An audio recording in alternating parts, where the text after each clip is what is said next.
السلام علیکم ناظرین کرام، آج کے اس ایپیسوڈ کے آغاز میں ہم دیکھیں گے شہزادہ اورحان جنگ سے فرار ہو گیا تھا، پھر وہ بازنطینی جہاز پر پہنچ جاتے ہیں۔ بازنطینی کمانڈر پوچھتے ہیں کامیاب نہیں ہو پائے نا؟ اورحان کہتا ہے اس دفعہ نہیں۔ پھر بازنطینی کمانڈر کہتا ہے کہا تھا نا کہ یہ مناسب وقت نہیں ہے۔ اورحان کہتا ہے میں اب قسطنطنیہ نہیں لوٹ سکتا، میں ان سے بدلہ لے کر رہوں گا۔ بازنطینی کمانڈر کہتا ہے پریشان مت ہو، ہم موریہ جا رہے ہیں، وقت آنے پر تم عثمانیوں کے اور میں بازنطینیوں کا بادشاہ بنوں گا۔ کپتان، ملازموں بادبان لہرا دو۔ پھر ان کا جہاز مسلسل منزل کی طرف بڑھنے لگتا ہے۔ ادھر رات کے وقت سلطان محمد اور ان کے کمانڈر اور ان کے سپاہی ایک جگہ پہنچ جاتے ہیں۔ وہ اپنے گھوڑوں سے اترتے ہیں اور اپنے گھوڑے باندھ دیتے ہیں۔ سلطان محمد کا بازو زخمی تھا۔ یہ ایک گاؤں ہوتا ہے، شاید یہاں ایک طبیب رہتا تھا۔ اندر سے خاتون دروازہ کھولتی ہے۔ اس لڑکی کو دیکھ کر سلطان محمد حیران ہو جاتے ہیں۔ زغانوس پاشا پوچھتے ہیں کیا تاتیوس ہے؟ اتنے میں ایک بوڑھا آدمی باہر نکلتے ہیں۔ تاتیوس زغانوس کو دیکھ کر کہتا ہے زغانوس ہاں؟ زغانوس پاشا کہتے ہیں سلطان کو معمولی خراش لگی ہے تاتیوس۔ تاتیوس سلطان کا نام سن کر حیران ہو جاتے ہیں، کہتے ہیں میری حیرت سے درگزر کیجیے گا سلطان محمد، تشریف لائیے۔ پھر وہ اندر کی طرف تشریف لاتے ہیں اور وہ لڑکی مسلسل سلطان محمد کو دیکھ رہی تھی۔ اس کے بعد بازنطینی محل کا منظر سامنے آتا ہے، جہاں پر ایک شخص پادری سے کہہ رہا تھا نوجوان بادشاہ اس حقیقت سے واقف ہے نا، جلد یا بدیر علم ہو ہی جائے گا، مگر تب تک مجھے بادشاہ بنے ہوئے زمانے گزر چکے ہوں گے۔ تخت پر ایک چھوٹا سا بچہ بیٹھا تھا۔ پادری کہتا ہے اس کے باپ سے دھوکہ بازی کرنے والے کمانڈر کو کبھی معافی نہیں ملے گی۔ ساتھ کھڑا بازنطینی کمانڈر کہتا ہے کوئی مسئلہ نہیں ہے، میرا نہیں خیال کہ وہ زیادہ عرصہ جی پائے گا۔ پادری کہتا ہے بکواس بند کرو یانوس، یہ وقت ان باتوں کا نہیں ہے۔ یانوس کہتا ہے یا پھر وہ ویٹیکن کو مجھ پر بھروسہ نہیں رہا۔ پادری کہتا ہے فی الحال ہم ایک ہی صف میں ہے، مگر معاملہ ہمارا نہیں ہے۔ یانوس پوچھتے ہیں تو پھر کس کا ہے؟ پادری کہتا ہے وارنا میں ہونے والے واقعات ابھی تازہ ہے، ہر کوئی ترکوں کو ہرانا مشکل قرار دے رہا ہے، یہاں تک کہ انگریز اور فرانسیسی بھی۔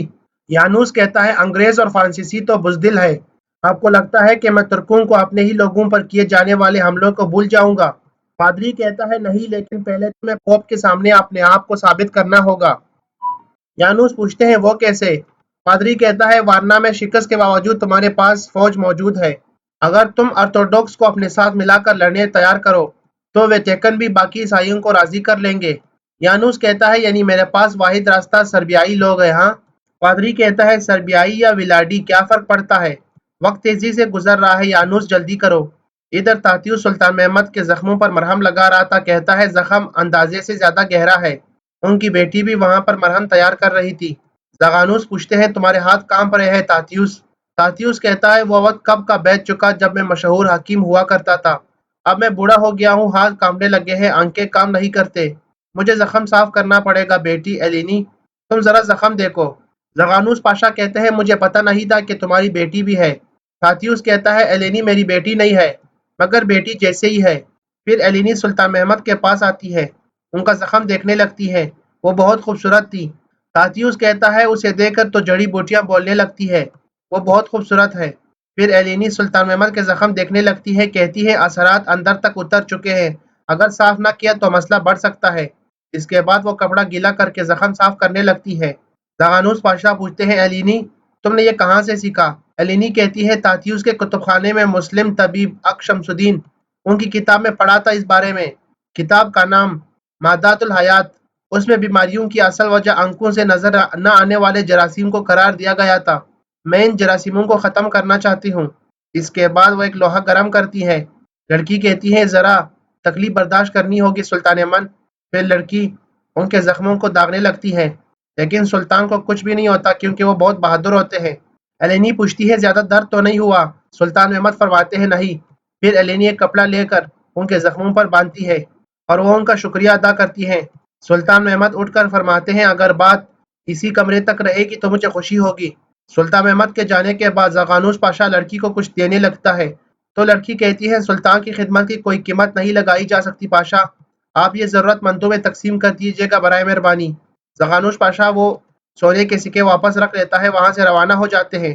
اس کے بعد ہمیں برسا کے محل کا منظر سامنے آتا ہے، جہاں پر سلطان مراد خان بیٹھے ہوئے تھے، کچھ لکھ رہے تھے۔ ان کا ایک چھوٹا بیٹا رو رہا تھا، ان کی والدہ کہہ رہی تھی مت رو احمد، بابا کام کر رہے ہیں، پریشان مت کرو۔ سلطان مراد کہتے ہیں کھیلنے دو شہزادے کو، حلیمہ خاتون ابھی بچہ ہے، روئے گا بھی اور ہنسے گا بھی۔ حلیمہ خاتون کہتی ہیں بس آپ کے آرام کا خیال تھا خان۔ سلطان مراد خان کہتے ہیں اس سے میرے آرام میں خلل نہیں جان پڑتی ہے، دیکھو سنو ذرا۔ پھر وہ خط پڑھتے ہیں، بیٹے میں اپنے ابا کے دل کی دھڑکن ہوتے ہیں، اچھے بیٹے ذمہ داریاں بانٹ لیتے ہیں۔ بیٹے کون ہوتے ہیں؟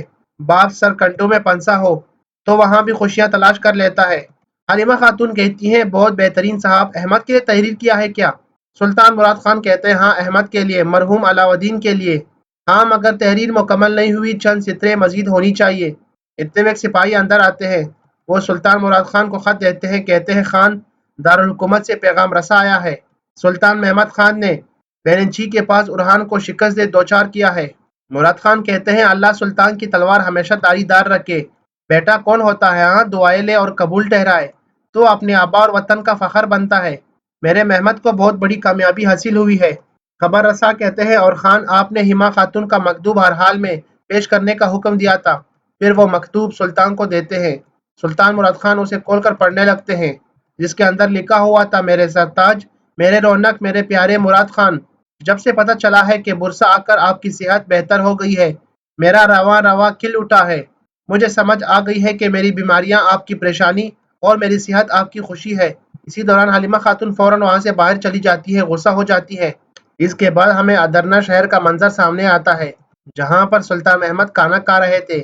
ان کے پاس ایک خاتون بیٹی تھی، وہ کہتی ہیں باغیوں کے سر کو چلنے کی سب سے زیادہ خوشی تمہارے والد کو ہوئی ہے میرے شیر۔ سلطان محمد کہتا ہے والد کو صرف آپ کی فکر رہتی ہے والدہ، شاید یہ ہما خاتون ہوتی ہے۔ محمد مزید کہتا ہے اور آپ میرے پاس چلے آئے ہاں؟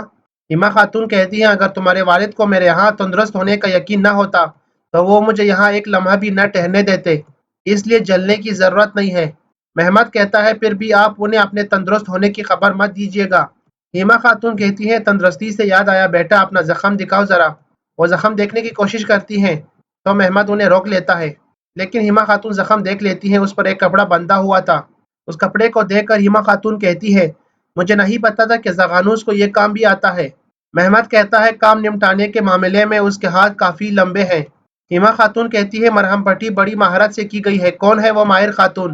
سلطان محمد فرماتے ہیں الینی نام ہے۔ ہیما خاتون کہتی ہے تمہاری مسکراہٹ دیکھ کر اندازہ ہوتا ہے کہ اس نے صرف زخم کی ہی مرہم پٹی نہیں کی۔ سلطان محمد کھانا ختم کرتا ہے، کہتا ہے الحمدللہ والدہ سے دل کی باتیں کرنا نصیب ہوا ہے، ظاہر ہے مسکراؤں گا ہی۔ وہ اٹھ جاتے ہیں، والدہ کو بوسہ دیتے ہیں، وہاں سے روانہ ہو جاتے ہیں۔ اور اس طرح یہاں پر آج کے اس ایپیسوڈ کا ہو جاتا ہے اختتام۔ ملتے ہیں نیکسٹ ایپیسوڈ کے ساتھ، دعاؤں میں یاد رکھیے گا، اللہ حافظ۔ ناظرین کرام، اگر آپ سلطان محمد سیزن 1 کے مزید ایپیسوڈز ہمارے یوٹیوب چینل پر دیکھنا چاہتے ہیں تو آپ ہمارے اس یوٹیوب چینل کو لازمی سبسکرائب کیجئے اور بیل نوٹیفیکیشن کو لازمی آن کیجئے، کیونکہ ہم جیسے ہی نیکسٹ ویڈیو اپلوڈ کریں گے آپ کو سب سے پہلے نوٹیفیکیشن ملے گی اور آپ سب سے پہلے ہماری ویڈیو دیکھ پائیں گے۔ اگر آپ کو آج ہماری ویڈیو اچھی لگے تو ویڈیو کو ضرور لائک کریں اور اپنے دوستوں کے ساتھ شیئر کریں، اور اگر آپ کچھ پوچھنا چاہتے ہیں یا اپنی رائے کا اظہار کرنا چاہتے ہیں تو کمنٹ باکس میں کر سکتے ہیں، ہم آپ کے رائے اور سوال کا جواب ضرور دیں گے۔ تب تک کے لیے اللہ حافظ۔